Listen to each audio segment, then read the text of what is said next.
I'm Maggie Moon.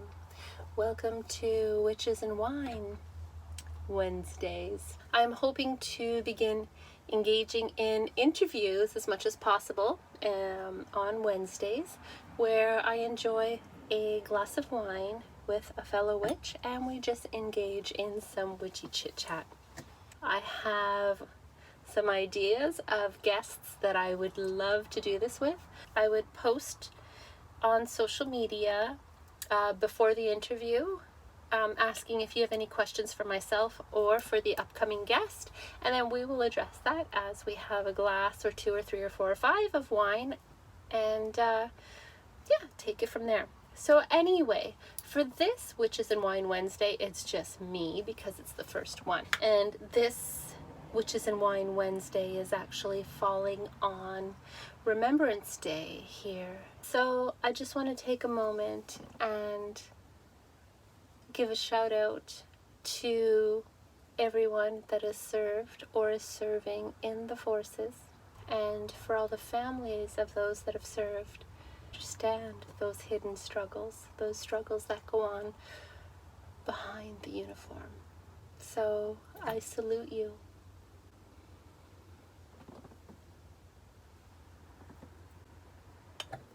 Now, on to this day's topic.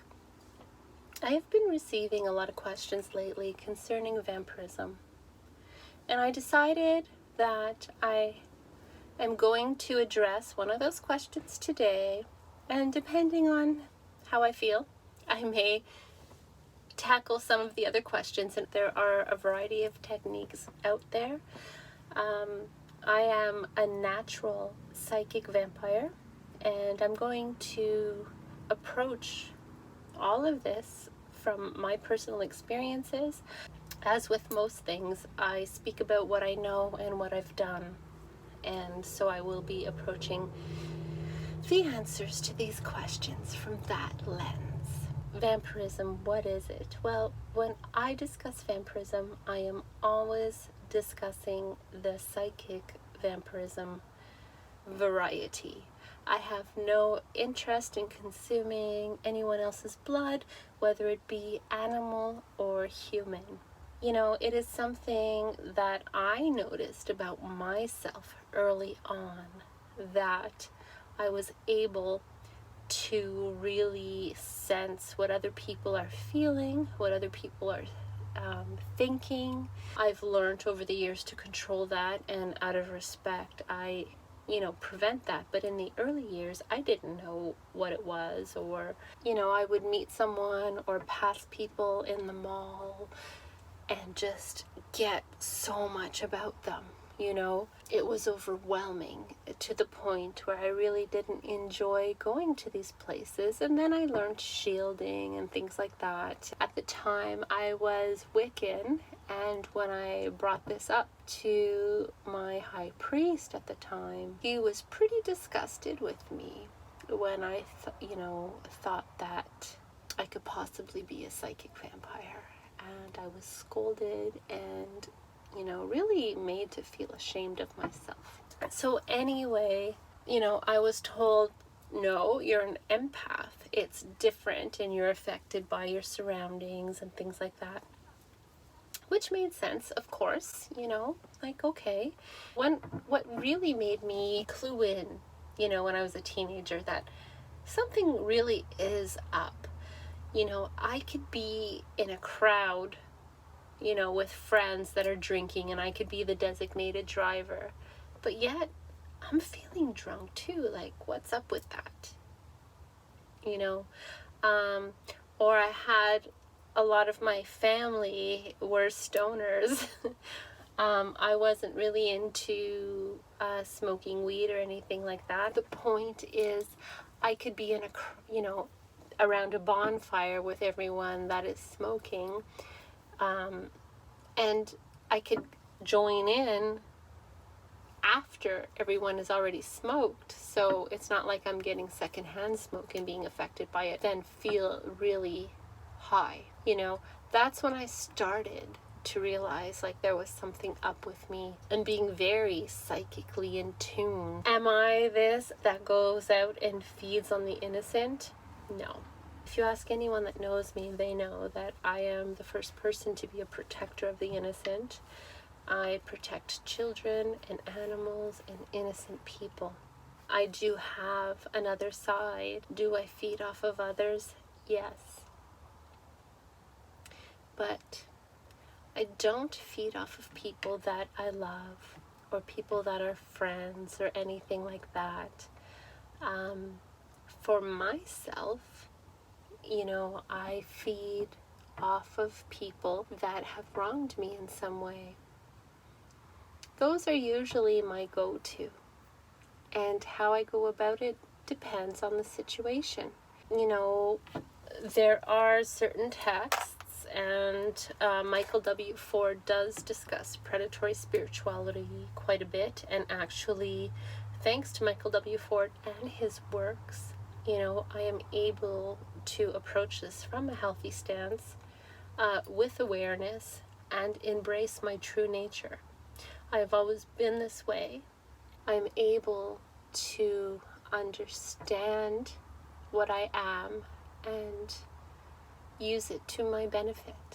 I still have so much more to learn, but I'm learning more and more every day. From my stance, those are the primary people that I would choose to intentionally feed upon. I don't unintentionally feed on people. Sometimes when I'm in a big crowd, I'm slightly affected by the energy, and that's just because I am very psychic, but I have learned to control myself, and it's not hard. But if you're anyone that is coming into my home or coming into my space or being around my family in any way, I am going to open that gate a little bit to get a sense of who you are before I make my decision as to whether or not I want you around. Now, when you read about psychic vampirism in the works by Michael W. Ford, one of the things that he puts out there is that, you don't feed to harm anyone, because everybody has a surplus of energy. So if you're just skimming the top, you're not harming anyone in any way. Oftentimes you're doing people a favor if they have an abundance of energy that's excessive and it's affecting them negatively. It can actually be a service to them, that type of thing. So never feed to harm anyone. And I agree, I'm not interested in harming anyone unless they deserve it, and once my sight gets set on that, because whatever the case may be, and believe me, it is well earned. And for those of you that know me, you can attest to that, that I am just happy-go-lucky. I'm very easygoing, sweet, kind person that is naturally a helper to others. I like seeing others be happy and balanced and successful, and so there is no fear. I don't go around feeding off of everyone around me. In fact, I am very picky and selective about who I choose to feed off of and when. No, I don't feed off of friends and family and this big, energy feasting fest at all. Now that I'm more aware of it and have learned more on how to control it, I don't accidentally feed on those around me. And for those of you that are like me, it is possible to get to that point where you can be like that. You just have to understand what you are. I have watched some of your videos, and you speak of becoming your own God. Aren't you full of yourself to assume this, and do you not know that there is only one God that rules above us all?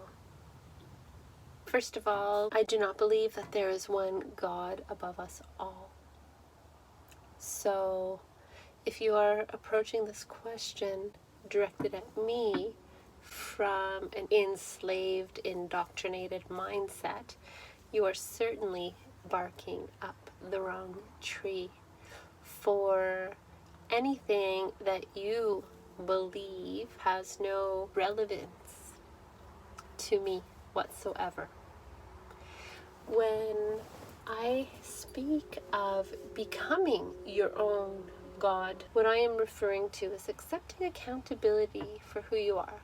If you are not a child, or if you're not someone that is in an extreme circumstance, okay? For most of us, we are functioning adults that are going about our day-to-day, right? And for those people out there that are wondering, why does all this happen to me? Why does this and why is that? And they continue to put the responsibility for the things that they are manifesting outside of themselves. That is approaching life from a state of being disconnected. Realize the power that you have over your own life. And take a moment to reflect, okay, how am I contributing to this? You objectively have a look at this and see how you are contributing to the life that you have now. Okay, well, how can you change that? Are these things not in alignment with who you are or who you want to be? Then, you as an individual, without the excuses, without whatever, take a good, honest look. What can you do to generate the change to become the person that you want to be? And then take the steps to go ahead and do that.